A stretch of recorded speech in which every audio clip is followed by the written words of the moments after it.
Hello, my name is Grayson Arroyo, and for my project, I will be interviewing a sanitation worker named Mr Wasniski. First of all, how long have you been a sanitation worker? I am in my 19th year as a sanitation worker. I started December 5th of 2005. What is the most dangerous part of the job? The most dangerous part of our job is generally the people driving because they're so caught up in looking at their cell phones, they don't really pay attention a lot of times. Um, Also, you have to be very careful with what you're picking up, especially when it comes to household trash.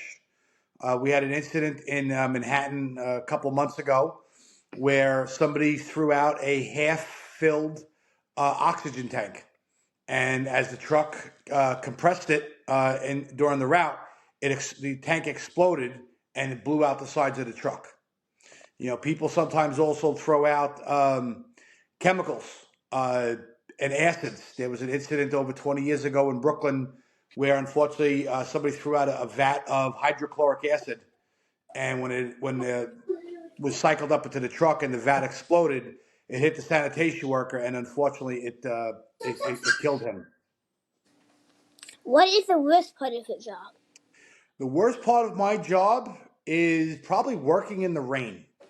No matter what type of rain gear you have on, you're still going to get wet. So that's definitely not fun. Also, when you're working nights, just because everybody's sleeping and you're unfortunately working, and while playing in the snow is fun, working in the snow isn't always fun. So those are probably the three worst parts of my job. But if those are the only three things I have to complain about, that's pretty good. What is the coolest or most valuable thing that you have found in the trash? Well, really, Grayson, we're not supposed to take anything from the route. Once a homeowner puts their garbage out on the curb, it effectively becomes city property. So we're not supposed to take anything. But over the years, I have seen golf clubs. I have seen some really nice wood carvings that people have made, uh, drawings, Disney sketches. Uh, Even people have thrown out the laptops that were relatively brand new. So, but again, once it's put out, even like when the guy goes around collecting cans, in reality, he's not supposed to be taking those cans because it's technically city property. Okay, right. How many garbage cans do you pick up in a day? Well, I've never counted how many garbage cans I picked up, but generally, a garbage route, you will pick up anywhere between 10 tons to 14 tons of garbage, which equates to 20,000 pounds to 28,000 pounds of garbage. Do you have breaks, and what do you do during your break? Well, we get three breaks during the course of our 8-hour shift. Our first break is 2 hours into our shift. It's a 15-minute break, and generally you might grab something to eat, a cup of coffee. Our next break is our lunch, and that comes 4.5 hours into our shift. Uh, Depending on where you're working, you might have lunch out in the field, or you might go back to your garage if you bring lunch with you. And then later on, you have another break, which is only a 10-minute break.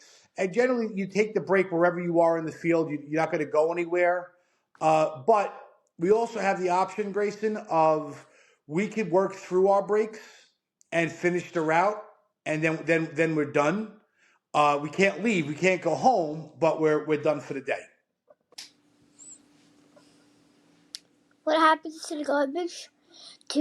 What happens to the garbage after you pick it up? Okay, when we finish the route, we go to the dump.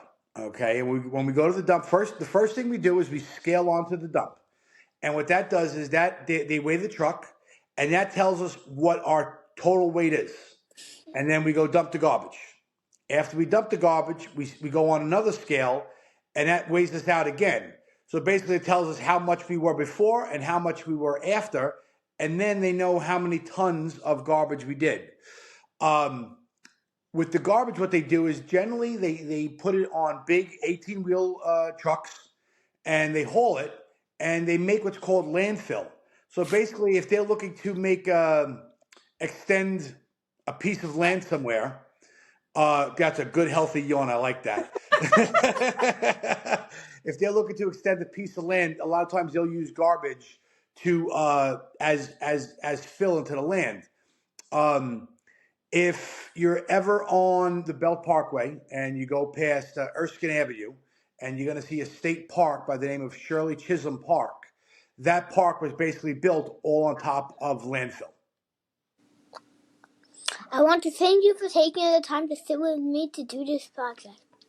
Anytime, Grayson. And as I told you the other day, I'm very proud of you, and your mom and dad should be very proud of you as well. And good luck with it, okay? Okay. Bye. Bye.